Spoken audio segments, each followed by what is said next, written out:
Survey करने अनुकूल वातावरण ना ता सत्वे राजस्व विभाग कृषि विभाग और समवाय विभाग अधिकारी माने ग्राउंड जीरो रे अछंती गोटे सर्भे सरला बेलू पुणी गोटे वर्षा आसिक पहुँचा पुणी क्षयक्षति करदेला तेणु प्रथम सर्भे पर जो जो क्षेत्र में द्वितीय थर पानी आसला तेणु प्रथम सर्भे रिपोर्ट दाकच होगा पुणी द्वितीय थर सर्भे करने पड़ो तो से तार बाहर जदि कौन सी जगार ओडिशा सरकार विभिन्न विभाग पहुँची न पारे जमी बात्या समय मुझे बन्या समय कही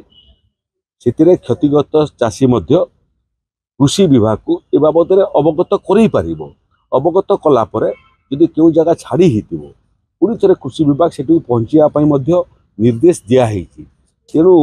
निखुण करने आम जिला प्रशासन को निर्देश देचु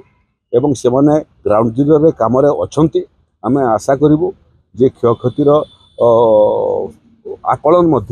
ठीक ठाक हो आपको अपेक्षा करें आज पाग बहुत जगह खराब अच्छे सका खबर नौली बहुत जगह झिपी झिपी वर्षा हो तेणु चाषी विचलित हूँ ना धैर्यर सहित काम करूँ सरकार विश्वास रखु सरकार अति संवेदनशीलता सहित लोकंर समस्या को समाधान करने एवं विपद समय से छाड़ा होगापी कौन पदक्षेप छाड़ नहीं।